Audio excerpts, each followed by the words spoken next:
오늘은 질문에 대한 묵상으로 또 신앙을 좀 점검해 나가는 시간을 갖도록 좀 하겠습니다. 한 3가지 질문을 낼 텐데요. 질문은 나중에 결론으로 좀 내도록 하겠습니다. 저는 개인적으로 양복 입는 거 되게 좀 불편해하지 않아요.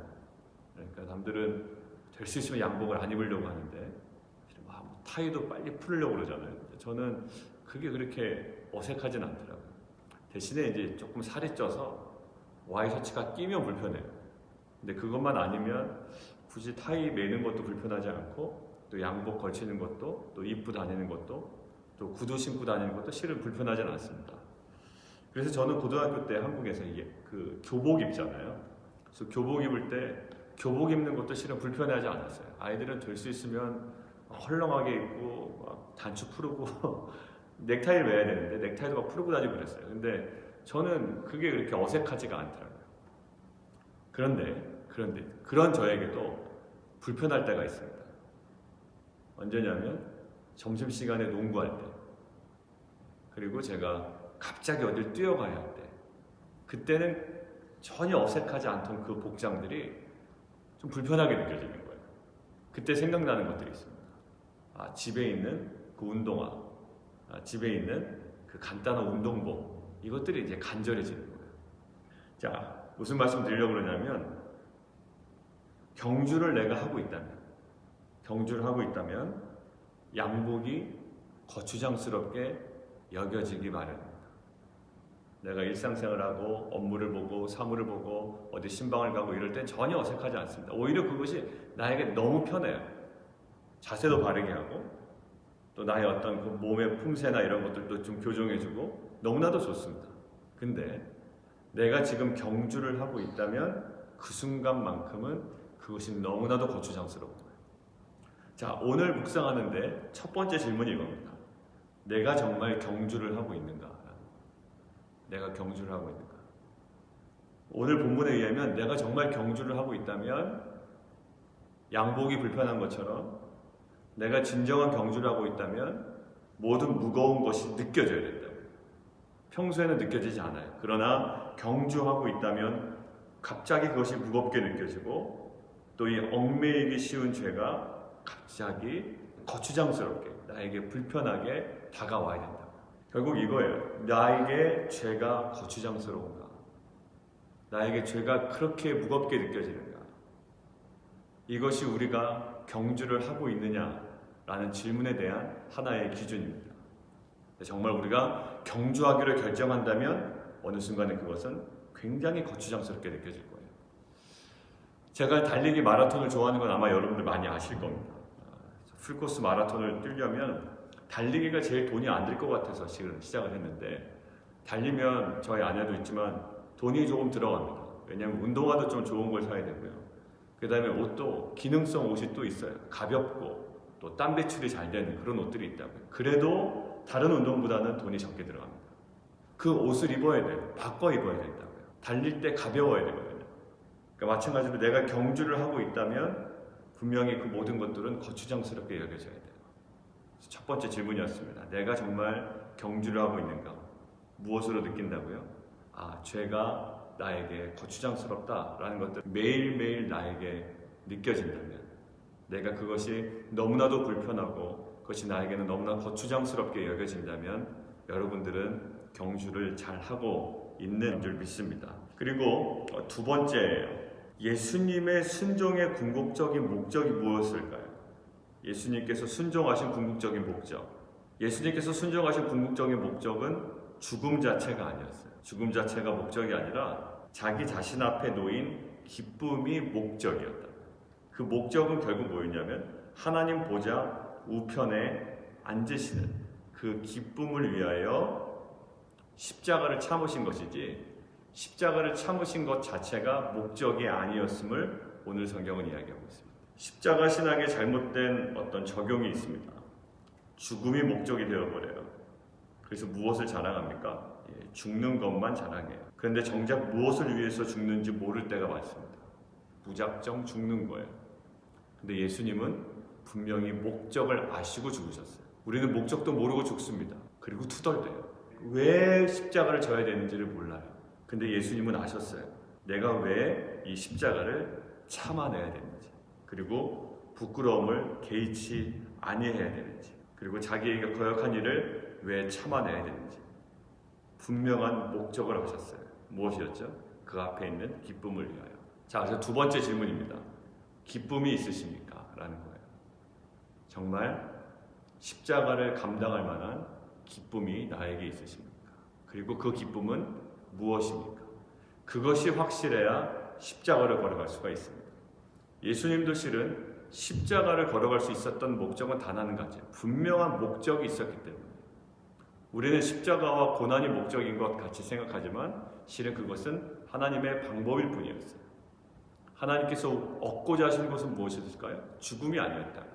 죽음을 통해 얻고자 하는 그 구원의 영광이었다. 그 기쁨을 명확하게 바라보는 자는 십자가의 고난을 참아낼 수 있습니다. 왜 우리가 고난을 힘들게 할까? 고난을 힘들다고 여기는 것은 단 한 가지 이유예요. 목적을 상실했기 때문입니다. 여러분들, 저희 어머니는 몸이 건강하신 분이 아니에요. 지금도 이제 수술을 너무 많이 하셔서 걷기도 힘드시고 등도 완전히 굽으셨습니다. 예전에 결혼하시기 전에는 비서실에서 이렇게 타이프도 치셨대요. 예전에는 영문타자 이렇게 치시는 분이 필요했나 봐요. 그런 것도 하시고 그랬는데 결혼하시는 후에는 전혀 사회생활을 안 하시다가 저희 가정이 좀 경제적으로 어려울 때 저희 어머니가 직장을 다니셨습니다. 그 직장도 좋은 직장은 아니에요. 근데 그것들을 오전부터 저녁까지 감당이 되시는 거예요. 왜 그럴까요? 분명한 목적이 있으셨기 때문에. 네, 우리들 자녀들을 위한, 또 가정을 위한 분명한 목적이 있었기 때문에 그것들을 감당해 내세요. 무릎도 안 좋으시고 다리도 안 좋으시고 허리도 안 좋으시고 오래 걸어 다니시는 것이 힘드신 분이 그것들을 감당해 내세요. 왜 그럴까요? 분명한 목적이 있기 때문에, 기쁨이 있기 때문이죠. 두 번째 질문이었습니다. 정말 우리에게 기쁨이 있는가? 기쁨이 있는 자는 십자가를 인상 쓰고 지지 않아요.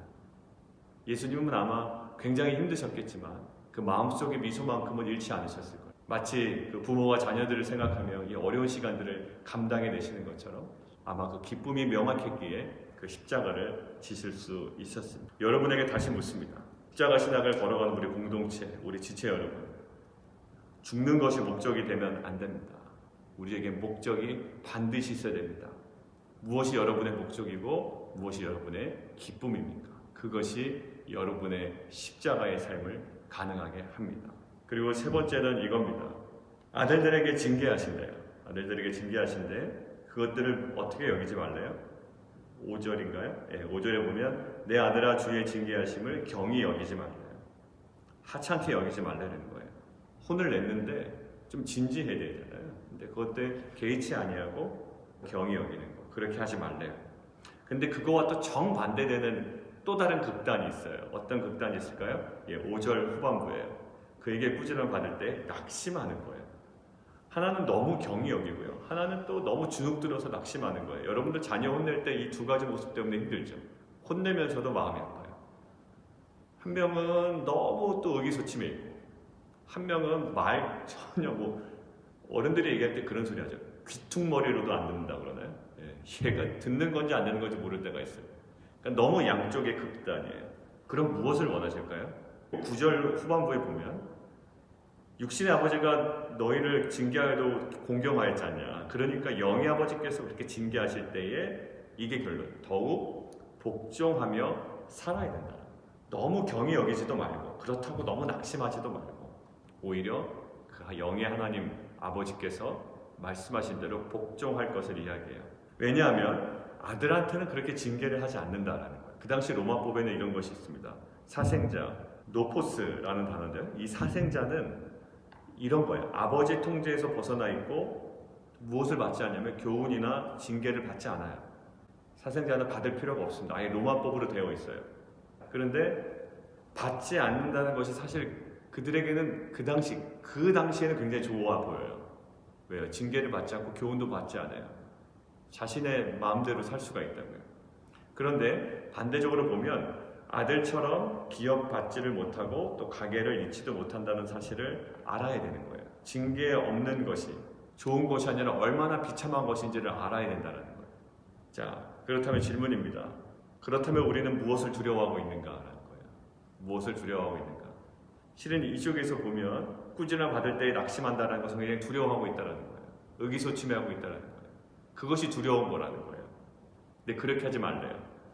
실은 하나님께 단련받아서 힘든 것을 두려워하지 말고 하나님께 단련받지 못함으로 사생자인 것이 입증되는 그것들을 너무나도 두려워해야 된다는 거예요. 왜냐하면 그것은 하나님의 기업을 잊지 못하고 또한 유산도 받지 못할 뿐더러 아무런 유익이 없다는 거죠.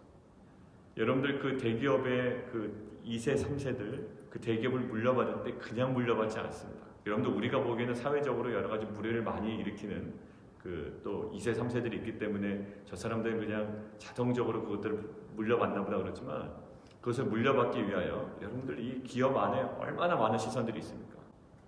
뭐 주주총회를 통해서 그들에게 경영권을 승계하지만 실은 그만한 그 레벨이 되지 않으면요 큰 저항에 부닥칩니다.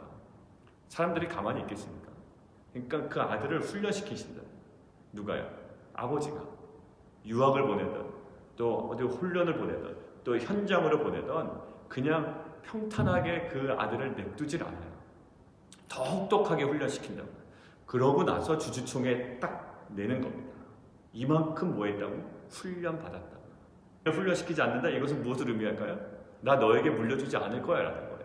그 훈련 받지 못하는 것이 얼마나 수치스러운가를 그들은 알아요. 근데 그렇게 혹독하게 훈련시킨다는 건 뭐예요? 언젠가 내가 너를 이 대기업의 다음 리더로 너를 세우겠다라는 의미의 혹독한 훈련과 또 현장으로 보내서 그 모든 것들을 온몸으로 익히게 하는 것.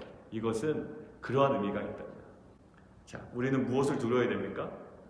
오히려 아버지께서 아무 말도 하지 아니하시는 것을 우리는 두려워해야 됩니다. 무엇을 더 기뻐해야 됩니까?